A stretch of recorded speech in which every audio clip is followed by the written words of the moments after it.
선생님 안녕하세요. 네, 안녕하세요. 반갑습니다. 네, 소개 부탁드리겠습니다. 네, 저는 대한불교 조계종 포교사단 제13대 포교사단장 소임을 맡고 있는 범일 김영석이라고 합니다.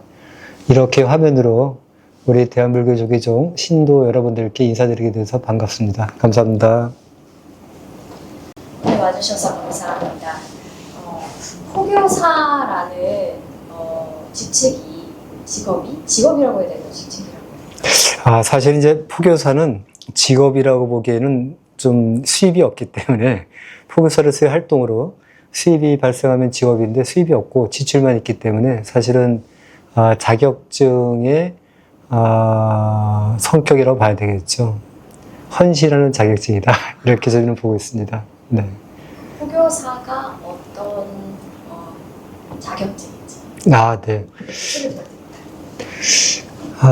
일단은 포교사는 이제 우리 그 65년도에 그 통합종단이 출범하면서 당시 우리 청담대 선사께서 도제, 역경, 포교의 3대 정책 사업을 내거셨고 이게 종단 사업으로 되면서 사실 이제 포교사라는 제도가 82년도에 만들어졌어요. 그래서 1기가 당시 배출됐고 그리고 이제 그 현재에 이르러서는 지금 30기가 이제 금년에 포교사 배출이 이루어졌죠.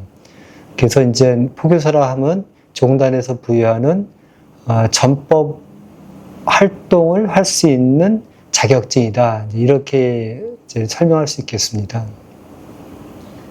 전법 활동을 할 수 있는 자격증이라면 그럼 전법 활동에는 어떤 종류가 있을까요? 네, 저희가 이제 포교사들이 포교 활동하는 데는 크게 이제 세 가지 분야가 있습니다.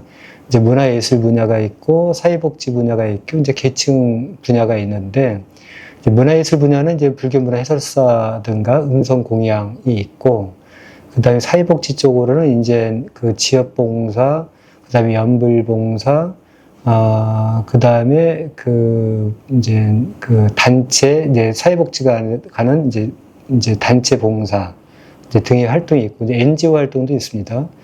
그리고 이제 그 계층 포교라고 한다면 이제 군포교, 이제 군 장병을 위한 군포교, 그 다음에 재소자를 위한 교정교화 포교, 그 다음에 어린이 청소년 포교, 그 다음에 대학생 청년 포교, 이렇게 이제 계층 포교가 있다 할 수 있겠습니다. 네. 구체적으로 또 조금 더 설명해 주실 수 있을까요? 네. 일단 저희가 지금 그 포교사들이 한 4,500명이 됩니다.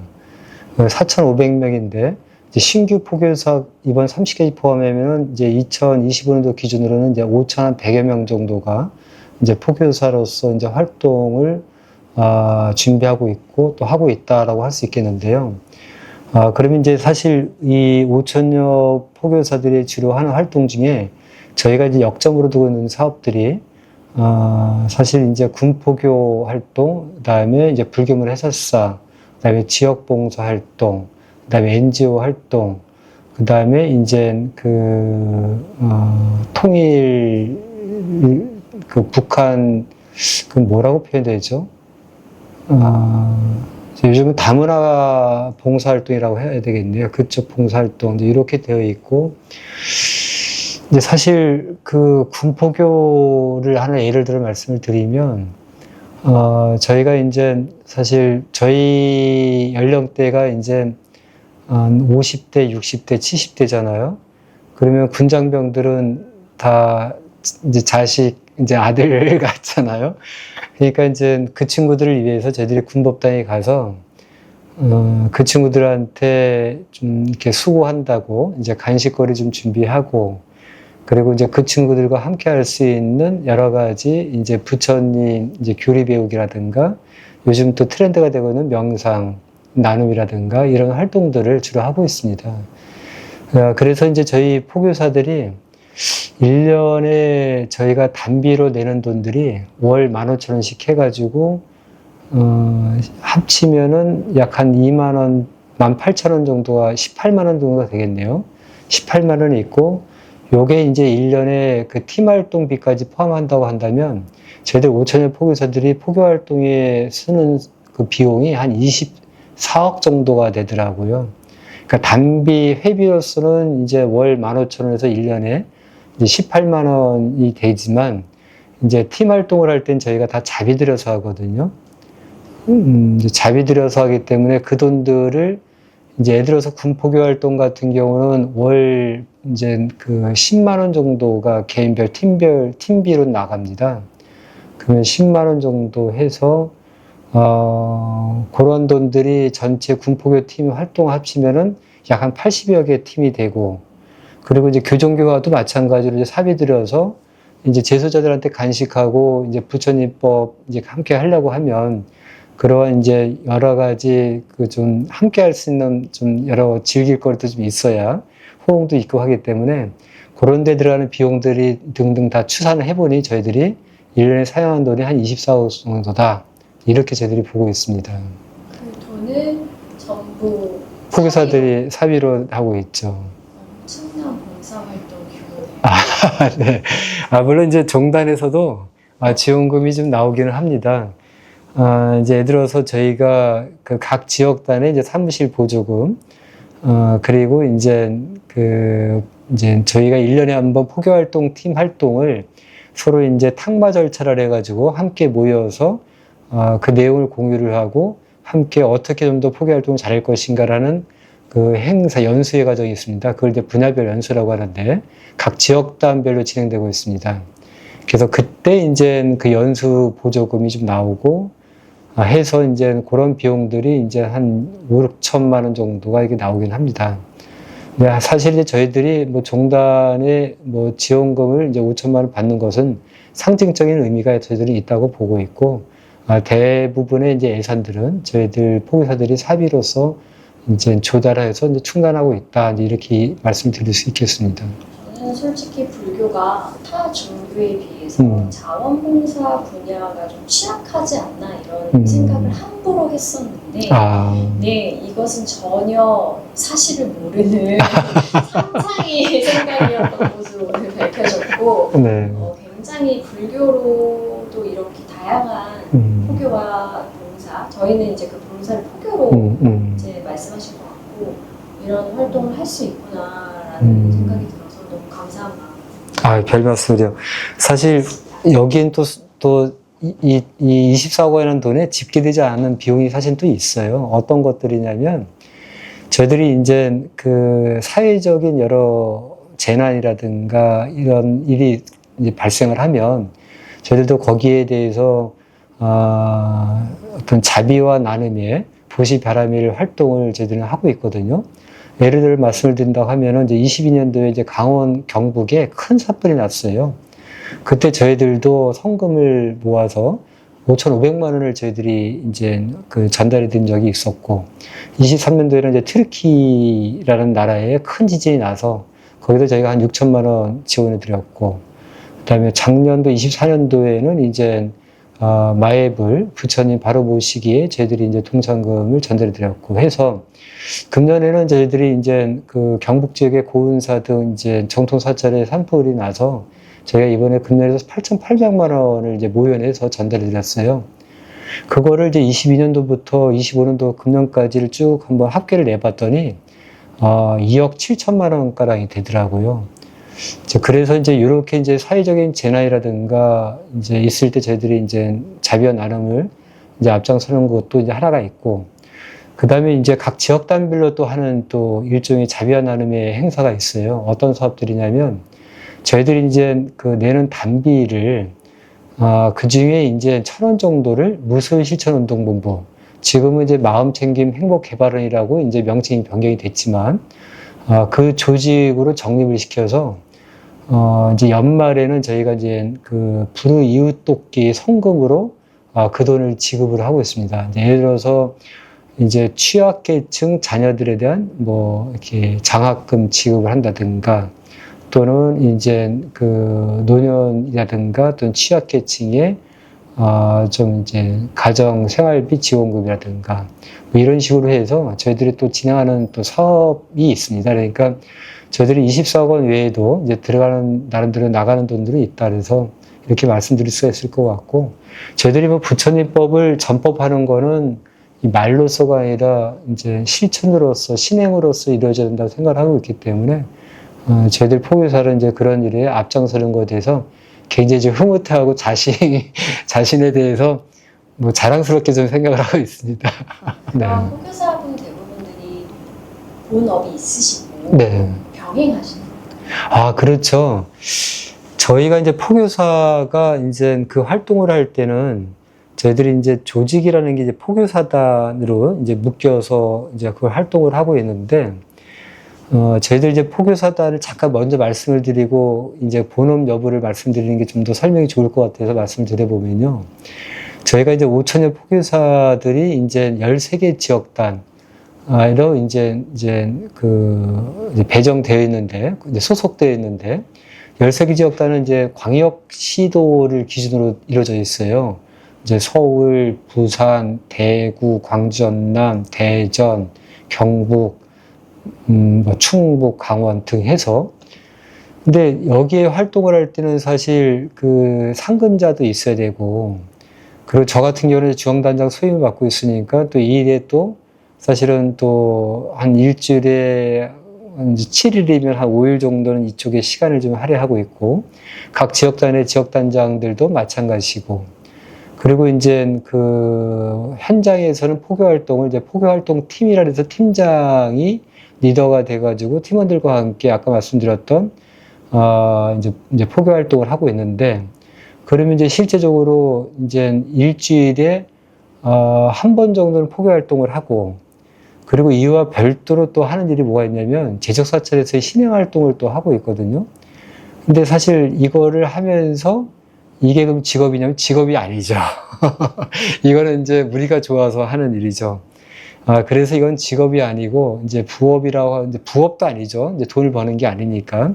우리가 이제 좋아서 이제 부처님법 함께 하고 싶어서 하는 일종의 신행활동이라고 봐야 되는 거고요. 근데 이분들이 그러면 이제 직업군이 어떻게 될 거냐 이렇게 보게 되면, 사실은 이제 그 60년대, 70년대 노령층도 계세요. 근데 이분들의 직업군은 전직이 주로가 이제 교사, 공무원, 그 다음에 이제 회사 이제 원 출신들이 좀 많으시고, 그리고 이제 현역상에 있어서는 이제 그분들이 퇴직하시고서 자영업을 하시는 경우도 있고, 또는 이제 연금 생활을 하신 분도 있고, 그 다음에 이제 50대 같은 경우는 이제 사실 지금도 본업에 이제 종사하고 있다 이렇게 할 수 있겠죠. 근데 사실 이제 사회가 노령화되면서 이제 대다수는 요즘 다 60대도 사실은 다 직업을 갖고 있거든요. 직업을 갖고 있으면서 이제 주말이라든가 저녁에 시간을 내 가지고 이제 이게 부처님법 함께 하려는 포교사 활동을 하고 있다라고 말씀을 드릴 수 있겠습니다. 네. 지금 잠깐 든 생각으로는 노후에 굉장히 좋은 그렇죠. 보람된 활동이 그렇죠. 될 수 있겠다. 그렇죠. 사실 그래서 이 포교사들끼리 만나서 가끔 하는 농담이, 그 나이 먹어서 이것만큼 좋은 일이 어딨어라고 좀 하기는 합니다.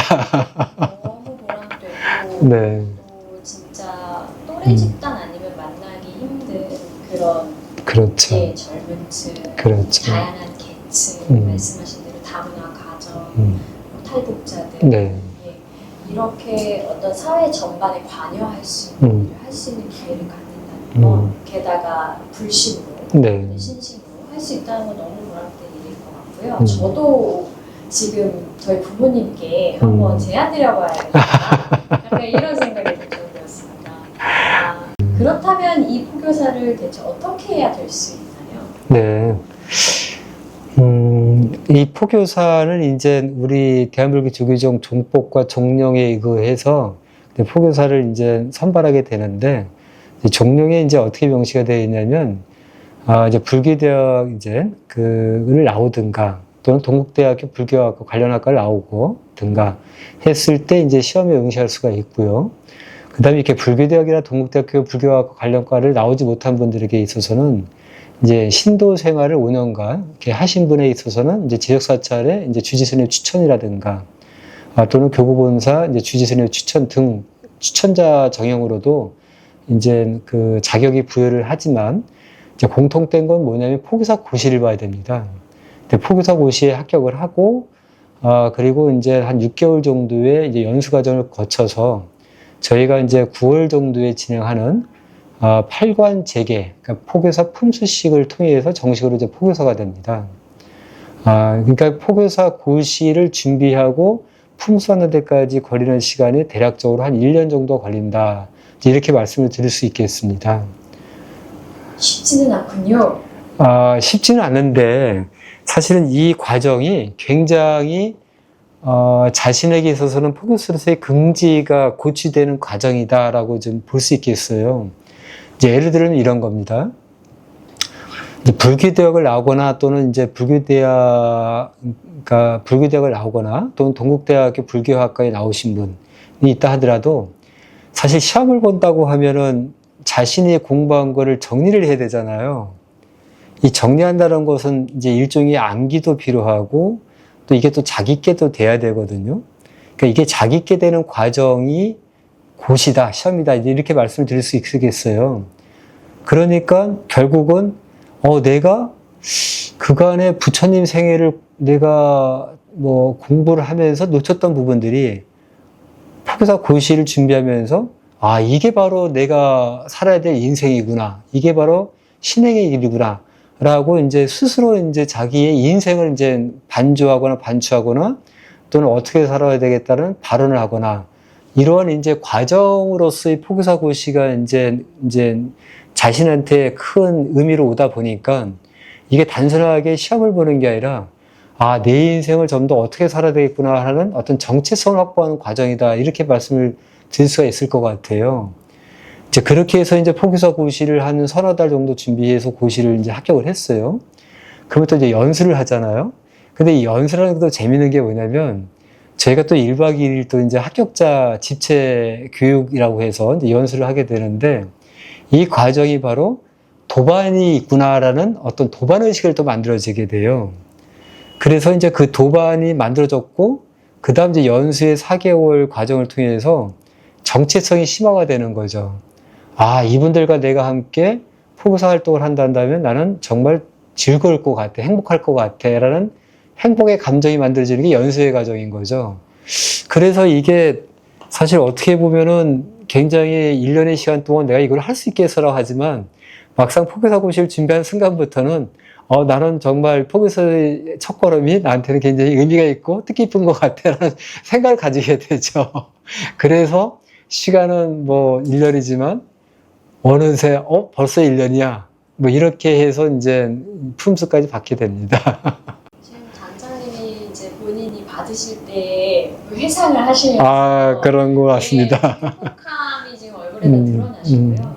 지금 그냥 스쳐 지나갑니다. 그 과정을 거치셨을 분들의 어떤 행복감이 저한테까지 전달되는 것 같아서 네.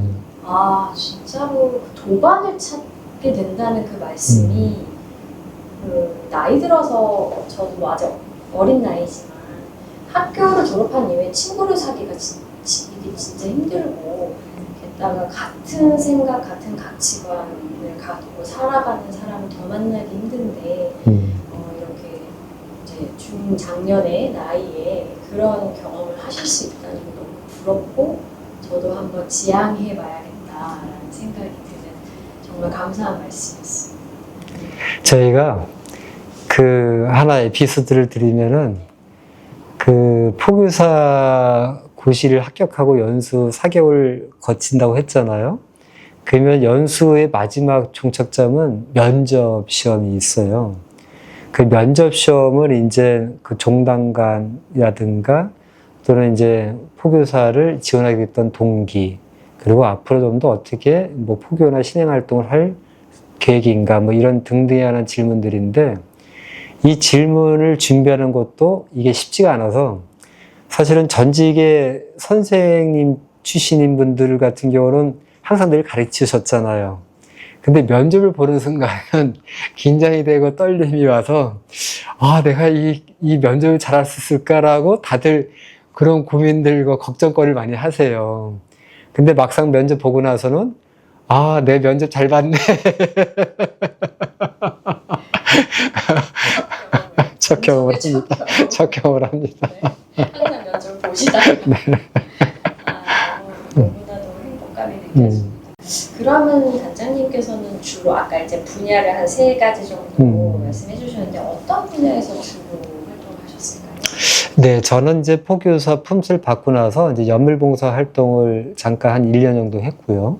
이제 그 후에는 이제 사찰 봉사 활동을 하고, 이제 현재는 이제 불교 문화 이제 그 봉사 활동을 하다가, 지금에 이르러서는 이제 제가 본달에 이제 그 수행 직할팀에서 이제 활동을 하고는 있습니다.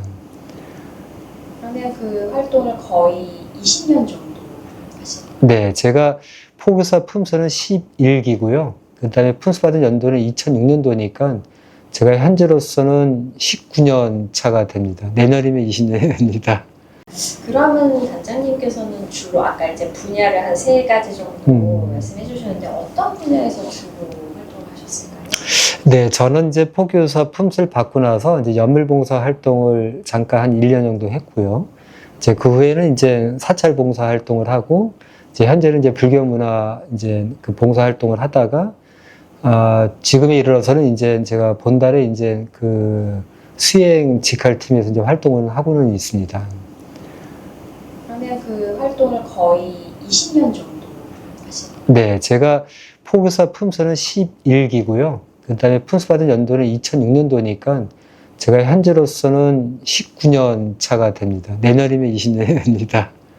그러면 단장님께서는 주로 아까 이제 분야를 한 3가지 정도 말씀해 주셨는데 어떤 분야에서 주로 활동을 하셨을까요?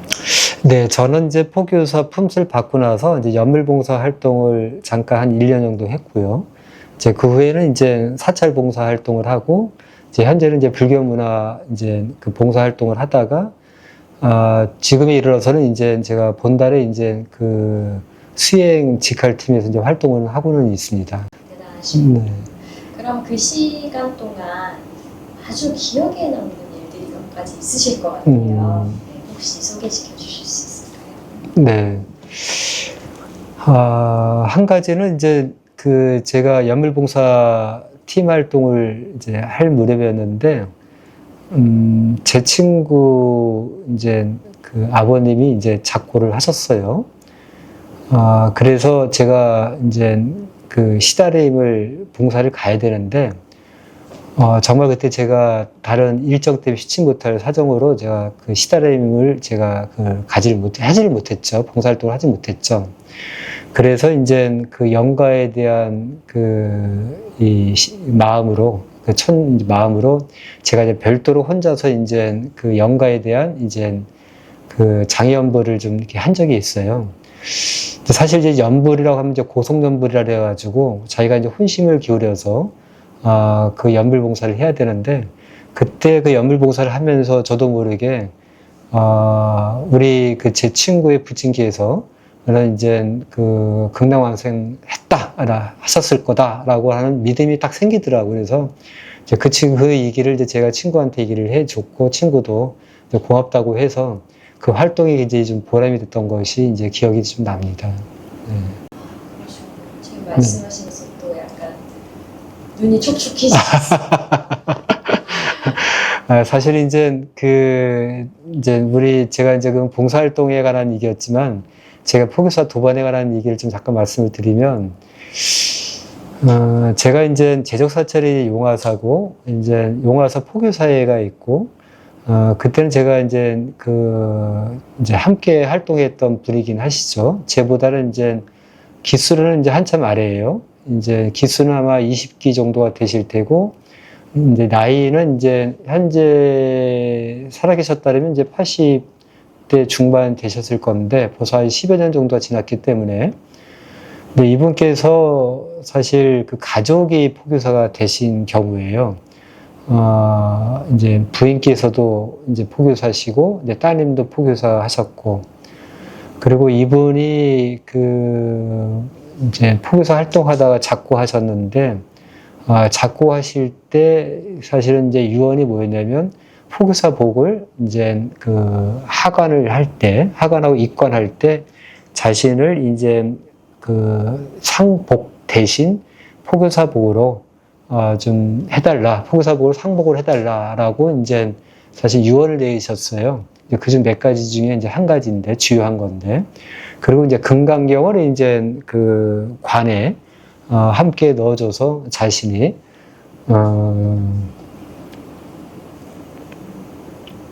그 포교사로서의 활동을 이제 계속 하게끔 이제 해달라, 이제 이러한 이제 긍지를 이제 해주셨는데, 그때 정말 제가 이제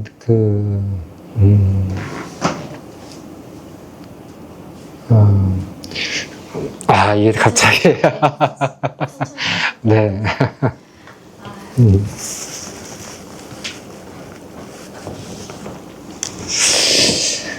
그러니까 이제 제가 어떻게 보면 저보다는 이제 기수는 아니지만 저보다 이제 위시고, 그분도 이제 사실 교직을 이제 퇴직하신 분인데, 이제 그분의 모습을 보면서 이제 제가 이제 포교사로서의 인생을 좀 더 어떻게 살아야 되겠구나라는 이제 그런 좀 더 결의를 했다고 해야 되나요? 이제 결의를 했다고 좀 볼 수 있겠습니다. 그래서, 사실은 이제 도발을 보고 배우는 거죠. 그리고 이제 그 힘으로 포교사로서의 활동을 한다라고 드릴 수 있는 말씀이 또 하나의 또 숨은 이야기인 것 같습니다. 너무나 아름다운 이야기. 네. 정말로 그렇게 느끼셨을 것 같아요. 진짜로 얼마나 그 활동하실 때 그 시간이 복되고 행복하셨어요. 자랑스러우셨고 자부심이 있으셨으면 그 옷을 입고 경전을 품에 안고 가시길 원했을까. 저는 약간 진짜 상상할 수 있을 것 같습니다. 감히. 너무 아름다운 얘기 들려주셔서 감사하고요.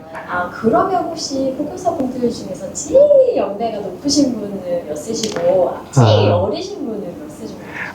네. 제일 많으신 분은 95년도에 포교사 품술 받으셨고, 현재 군포교 활동을 왕성히 하고 계시는 임희웅 포교사님이신데, 이분은 사실 또 포교사단 사단장의 수임에 또 이렇게 경력이 좀 있으세요. 그분이 가장 노령자이시고, 그리고 이제 가장 좀 어리신 포교사는 5년 전에 27세로 이제 신규 포교사가 되셨던 분인데, 부산 지역단이라고 저는 기억하고 있습니다. 그분이 현재는 이제 32살, 이분이 제일 이제 최소연자다라고 말씀드릴 수 있겠습니다. 이 두 분도 너무 궁금하네요. 만약 기회가 된다면 두 분 더 찾아뵙고 인터뷰를 좀 할 수 있는 자리를 만들어도 될까요? 그럼요. 원장님께서 도와주시면. 제가 해드리겠습니다. 감사합니다. 혹시라도 지금 이 이야기를 듣고 포교사가 되고 싶어요 라고 하는 어린이가 있다면 어떤 말씀을 해주시고 싶으신지요?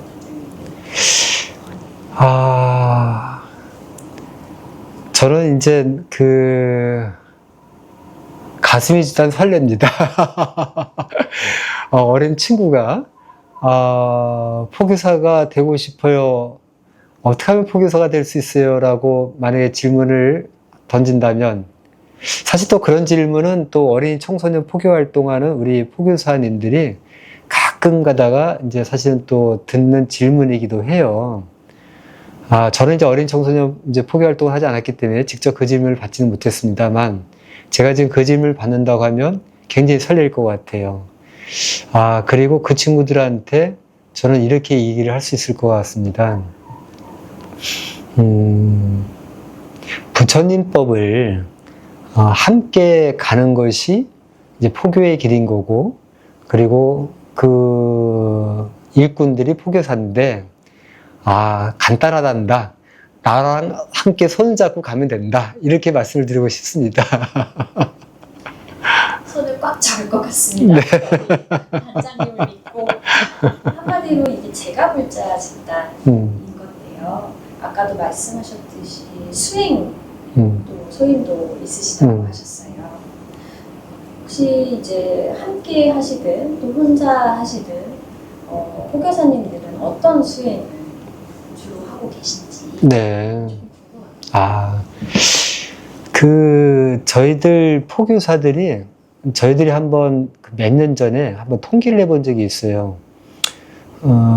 이제 그 포교사들이 어떠한 교육을 받고 싶고, 어떠한 활동을 좀 더 하고 싶은지에 대해서 설문조사를 해본 적이 있어요. 그때 이제 수행에 관한 설문조사를 해봤는데, 굉장히 좋아하시는 그 수행이, 연불수행, 그리고 부처님을 회상하는 불수념 수행, 이쪽을 좋아하고요. 즐겨하고, 그 다음에, 또 하는 게 이제 금강경, 법화경, 이제 독성 수행. 그러니까 이제 큰 틀로 본다면 연불수행, 이제 이쪽을 굉장히 좋아합니다. 그러니까, 하죠. 제가, 저도 불교 출자로서 독성과 연불은 가끔 하는데, 불수념 수행은 처음 들어봅니다. 소개시켜 주실 수 있어요? 불수념 수행은 이제 사실 이제 여러 가지 방법이 있지만 제일 간단한 방법은, 대웅전 가서 부처님께 참배를 드리고, 부처님의 조난을, 자신이 그 마음속으로 회상하는 거죠.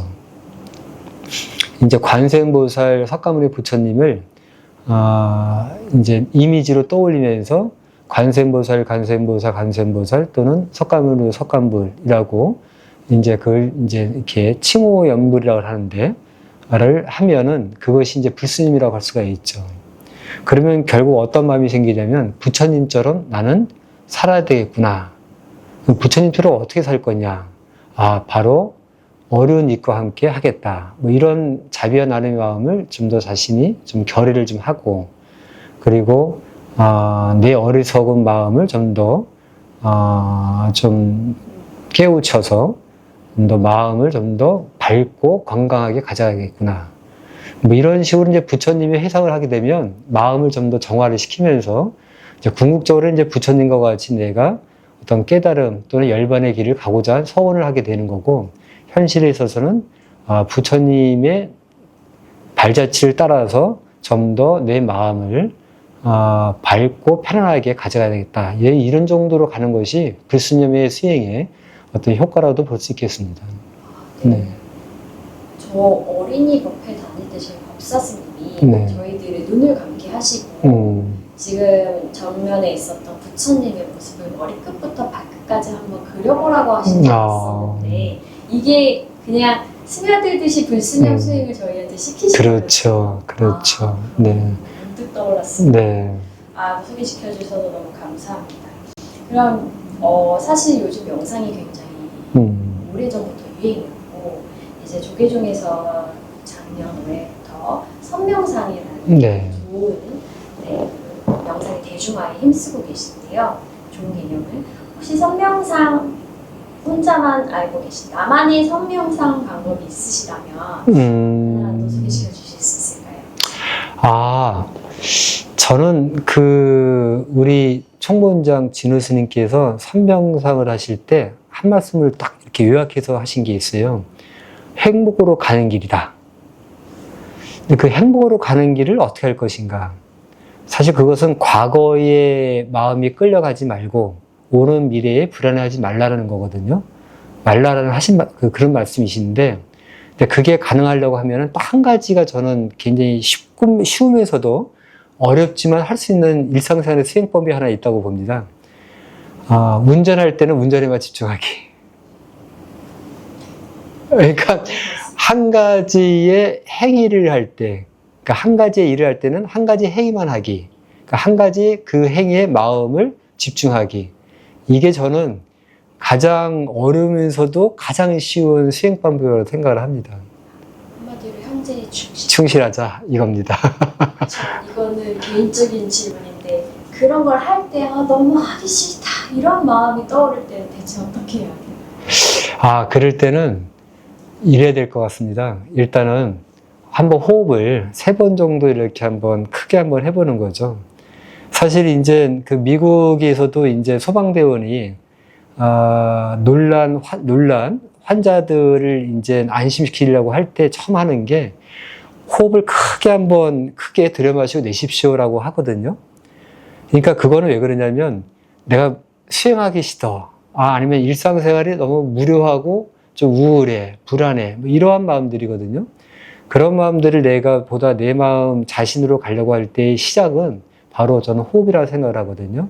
호흡을 크게 한번 들여마시고 내쉬는 걸 3번 하시면 이게 내가 살아있구나라는 마음이 느껴질 테고, 그러면 다시 수행 또는 마음이 안정될 거라 보여집니다. 네, 단장님, 그러면 요즘 포교사단에서 중점적으로 집중하고 계시는 사업 있으신가요? 네. 저희들이 현재 하고 있는 사업이, 중점적으로 있는 사업이 교육 사업입니다. 교육 사업을 제가 잠깐 말씀을 드리면, 불교문 해설사, 그 다음에 명상 상담사, 그리고 불교 의례의 의례 교육 사업, 이렇게 3가지의 큰 카테고리 사업을 하고 있는데요. 그 중에 불교 문화 해설사하고 명상 상담사는 이거는 자격증 사업입니다. 그 자격증 사업을 왜 하게 됐냐면은, 불교 문화 해설사 사업은 저희가 전통 사찰을 가게 되면은 관광 문화 해설사라는 이제 직업군이 사찰 해설을 합니다. 근데 문제는 뭐가 있냐면, 저희들 그 종단이 전통 사찰 숫자가 795개 정도가 됩니다. 전체 전통 사찰은 893개인데, 근데 이 893개의 전통 사찰을 현재는 관광문화해설사가 이제 그 불교문화 해설을 그 이제 직업으로 진행하고 있는데, 이제 문제는 뭐냐면 이 불교 문화를 이게 성고의 관점에서 볼 거냐, 또는 이게 예술품의 관점에서 볼 거냐, 또 일반 문화유산의 시각에서 볼 거냐에 따라 틀려지는데, 관광무사사들의 종교가 사실은 이 기독교나 천주교에서 타 종교인들이 저희들이 이제 추측컨대 한 60~70%다라고 저희들이 보고 있어요. 이제 그러다 보니까 전통 사찰에서의 불교문화 해설을 성고의 관점에서 해설을 하지 못합니다. 그래서 이런 문제를 좀 어떻게 좀 해결했으면 좋겠다라는 문제의식이 사실은 이제 포교사 하면서부터 갖고 있었던 강한 문제의식이 하나가 있었던 거였고요. 그래서 불교문화 해설사라는 자격증을 도입을 해서 이제 불교문화 해설을 우리가 한번 성고의 관점에서 현재 그 국가 보물로 지정되고 있는 그 문화재가 사실은 60% 정도가 다 이게 불교 문화의 재거든요. 그리고 이게 국가 기록 문화유산재로 기록되어 있고 지정되어 있는 불교 문화유산이 전체의 35%를 좀 차지하고 있고, 그래서 이런 것들을 불교 문화 성고의 관점 정확하게 해설하는 게 필요하지 않겠느냐라는 것이 저희들이 이제 포교사단의 이제 주요 이제 사업으로 해서 불교 문화 해설사 사업을 하고 있습니다. 그래서 2023년도에 1기 배출을 해서 현재 10기를 이제 모집하고 있고요. 그 배출된 불교 문화 해설사가 대략적으로 한 600여 명 정도가 되고 있습니다. 그래서 이제 저희들이 현재 내년도 올 하반기나 내년도에 가서는 이제 국가나 지방자치단체로부터 불교 문화 해설에 관한 사업비를 좀 이렇게 지원받고, 그리고 그 사업을 좀 더 장려하기 위해서 저희들이 그 각 사찰에서의 불교문 해설사 사업들을 좀 더 열심히 하려고 좀 노력하고 있습니다. 그래서 그 자격증도 우리가 좀 공공성 있게, 범용성 있게 하려고 이제 종단에 이제 그 요청을 좀 드렸고요. 그래서 저희 포교부장 스님이신 남전 스님께서 올해 하반기부터는 우리 종단의 각 전통 사찰에서는 관광문화 해설사보다는 불교문 해설사로 불교 문화 유산을 성고의 관점에서 해설했으면 좋겠다라고 말씀을 하셔가지고 아마 26년도부터는 그 사업들로 진행되지 않겠냐, 이제 저희들이 그렇게 추측하고 있습니다. 그래서 종단에서도 이렇게 지원해 주셔서 불교 해설사의 자격증 사업들이 좀 더 많은 힘을 이제 가질 수 있겠다라는 것이 이제 이런 말씀이고요. 그다음 두 번째 하고 있는 이제 명상 상담사 저희들이 이제 사업을 지금 하고 있는데, 저희들이 이제 명상상담사는 이제 2급, 1급, 이제 지도자 과정 이렇게 하고 있는데, 이제 2급과 1급에서 이제 지금 현재 약 한 300여 명 정도를 저희들이 이제 현재 육성하고 있습니다.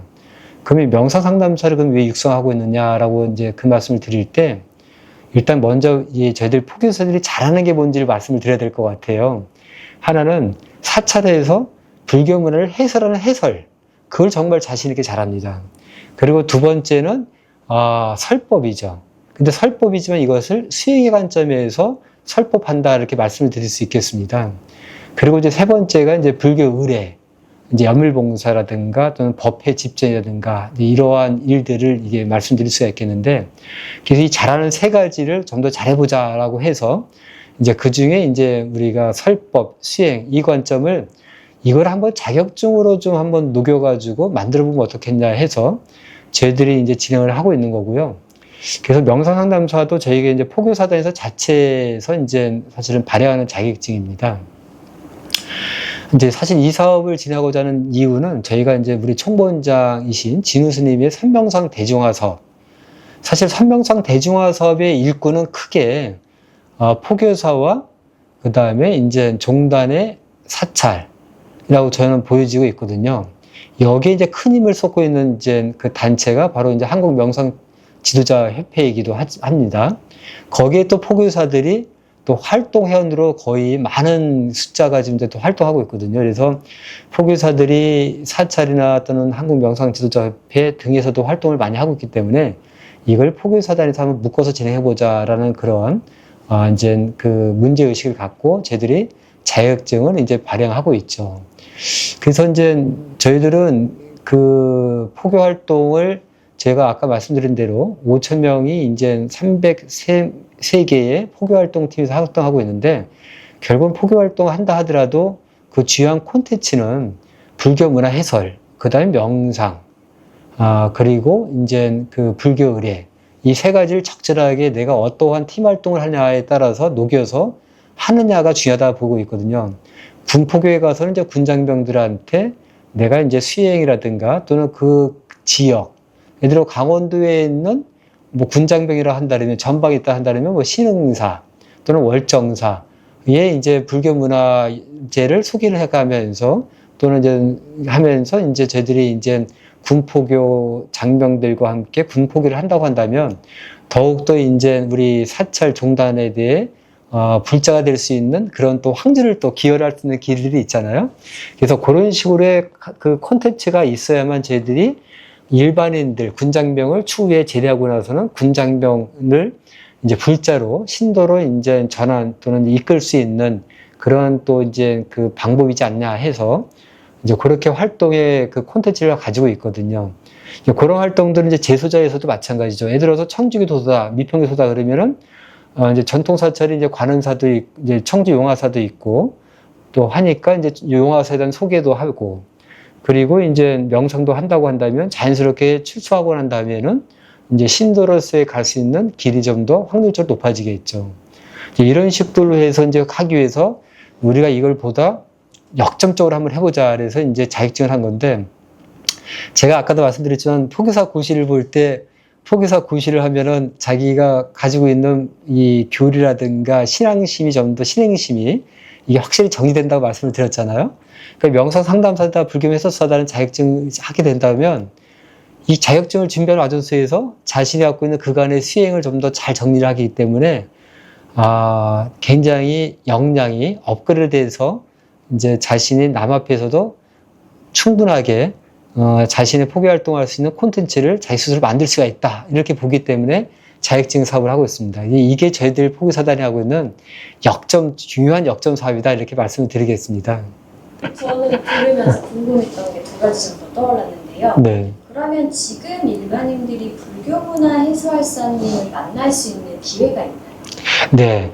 사찰에 이제 예를 들어서 하나를 예를 든다고 하신다면 범어사를 예를 들겠습니다. 범어사에 가셔서 해설을 해주시는 분들은 다 불교 해설사들입니다. 그리고 쌍계사에 가서 불교 문화를 해설해 주시는 분들은 다 불교 문화 해설사입니다.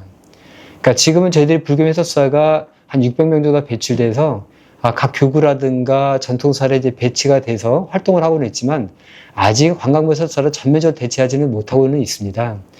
그래서 이제 전체적으로 이제 대체를 하려고 노력 중에 있지만은 이제 예를 들어 말씀을 드리면은 이제 쌍계사, 범어사 뭐 이런 데 가서는 쉽게 접할 수가 있다라고 말씀드릴 수 있겠습니다. 제가 아이랑 가서 네. 이 범어사나 쌍계사에 방문을 했을 때 네. 상주 네, 하고 계십니다. 너무 좋은데요. 네.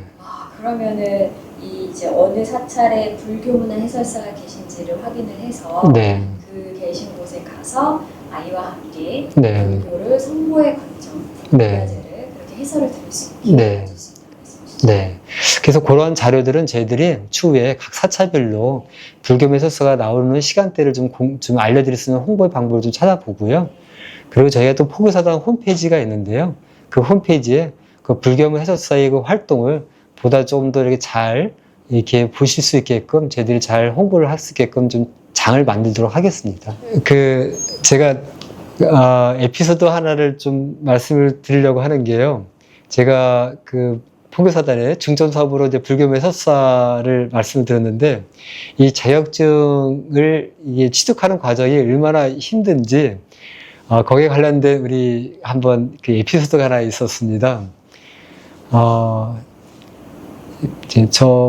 이제 아련역에 있는 이제 지역단에서 큰 교구본사에서 불교문화 해설을 벌써 한 15년간 하신 아주 전문적이고 유창하신 분이 계세요. 그분께서 이번에 이제 불교 해설사 1급을 따시고 지도자 과정을 이제 시험에 응시하는 과정 속에서 이제 일어난 에피소드인데 정말 이분은 해설을 잘하세요.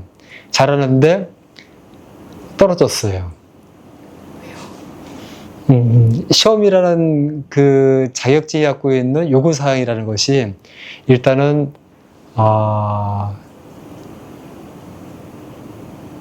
몇 가지가 있습니다. 첫째는 대중에게 스토리텔링의 구성을 갖춰서 가서서 일반 사람들도 불교문화 해설의 그 주제를 딱 듣고 확 땡기는 좀 맛이 있게끔 해줘야 되는데 문제는 그걸 주어진 시간 딱 5분 내에 해야 되거든요. 그리고 그거를 랜덤의 6가지 주제 중에 그 랜덤으로 한 가지를 한 가지 주제를 주면 그걸 즉석에서 해야 되는 그 시험입니다. 그 시험을 통과하기가 사실 쉽지가 않아서 떨어졌습니다. 근데 사실은 붙을 만한 자격이 충분함에도 불구하고 이 사실관계를 좀 더 잘 기억을 해서 이기해야 된다는 그런 난이도가 있다 보니까 사실 떨어졌는데 떨어지고 나서 제가 왜 떨어졌는지 그 굉장히 큰 원망을 좀 많이 들었습니다. 들었는데 그분께서는 물론 다음번 시험에 합격을 하셔서 지금도 현역에서 열심히 잘 하고 계시지만 그만큼 시험이 좀 어려웠다라는 말씀을 좀 드리고요. 그리고 또 시험이 또 얼마나 어려웠냐면 제주도에 계신 이제 그 지도자에 의시한 한 분은 약천사에서 불교문 해설을 하고 계신 분입니다. 우리 불교 해설을 지도하신 손호미 교수하고 김진숙 교수, 그 다음에 이제 김진숙 교수님이 약천사에 가셨다가 그분이 불교 해설사를 해설하는 내용을 듣고 굉장히 감동이 깊었어요. 일반인을 상대로 저렇게 불교문화 해설을 성불관쯤 정말 설명을 잘 하신단 말이에요. 굉장히 잘 하시네요 했는데 옆에 계신 우리 그 동반에 있던 포교사 한 분이 저번 시험에서 떨어지셨어요. 시험을 너무 어렵게 내시는 거 아닌가요? 그래서 근데 그분이 이번에는 좀 합격을 하셨습니다. 예, 그러한 이제 일화가 좀 있는데 그만큼 저희들은 불교 해설사가 이제 어렵다고 말씀드렸던 건 딴 뜻이 아니라 정말 일반인들한테 우리 불교 문화는 사실 전통 문화라고 봐야 되는데 그 전통 문화, 불교 문화를 같이 볼 수 있는 그 시각을 오롯하게 일반인한테 전달하는 것이 이만큼 나름대로의 준비가 필요하다라는 그걸 좀 말씀드리고 싶어서 저희들이 얼마나 준비하고 있는지를 드리고 싶어서 이 에피소드를 말씀드리게 됐습니다. 맞습니다. 이 문화라는 것들 굉장히 정확하게 전달해야 되는 거고 거기에다가 저희 이제 불교 문화를 제대로 소개해야 된다면 공부를 그만큼 많이 하셔야 되고 이제 얼마나 진지하게 여기에 임하고 계신지를 느낄 수 있는 에피소드였던 것 같아요. 그분들한테 누가 되지 않는 에피소드였으면 좋겠습니다.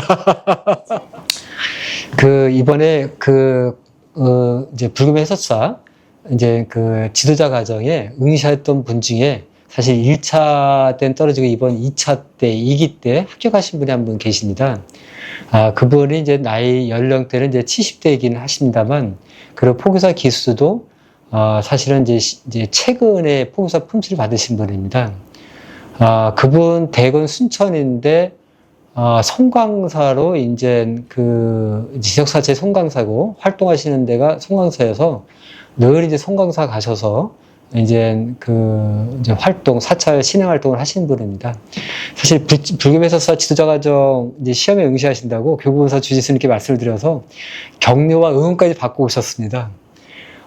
그분이 불교매서사 1급 과정 때는 주제와 그 내용을 외우질 못해서 사실은 그거를 이렇게 메모를 보시면서 해설을 하셨어요. 근데 1기 때, 그러니까 지도자과정 1차 때는 그걸 보시지 않고 했어요.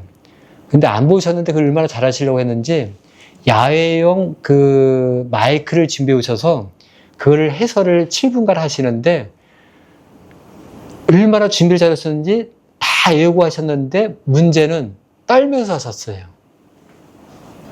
그래서 그것 때문에 사실 떨어졌습니다. 근데 이번 2차 때는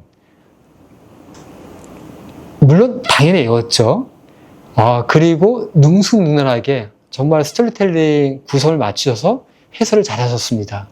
그리고 일반인 대상으로 하듯이 편안하게 하셨습니다. 그래서 이번에 합격하셨습니다.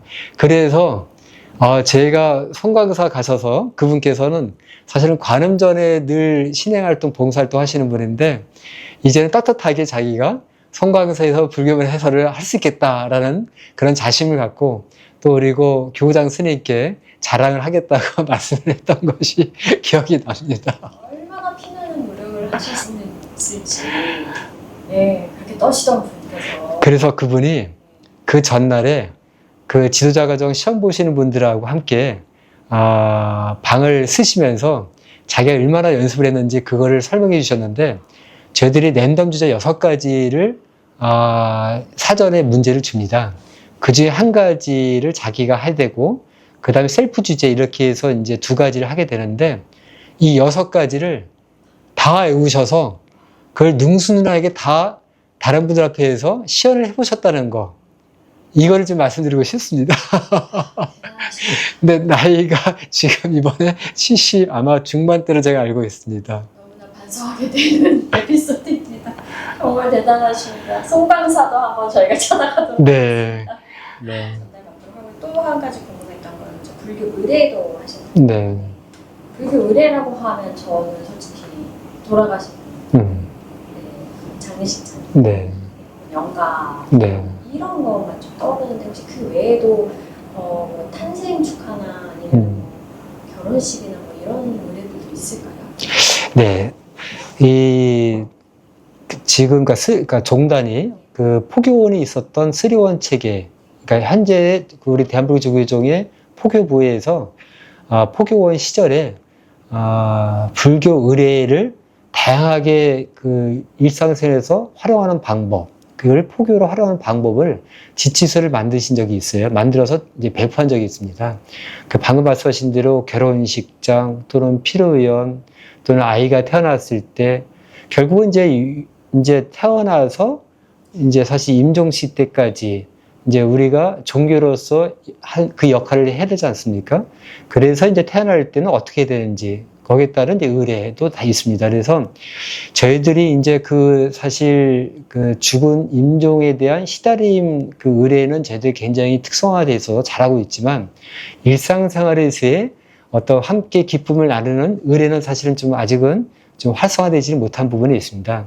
그래서 이제 포교부에 이제 각종 의례에 관한 여러 매뉴얼을 가지고 그 사업들을 좀 더 다양하게 펼쳐보려 현재 준비 중에 있습니다. 오늘 그럼 마지막 인사 부탁드리겠습니다. 네, 우리 대한불교 조기종 우리 신도 여러분 그리고 우리 5천년 포교사 여러분들께 다시 한번 인사를 드리고 저희들 포교사 활동에 많은 격려와 응원 그리고 우리 포교사님들 항상 늘 고생하시고 그 노고에 늘 감사드리는 말씀 이 자리를 빌어서 다시 한번 드리겠습니다. 진심으로 늘 감사드립니다. 늘 청원하시기 바라겠습니다. 감사합니다.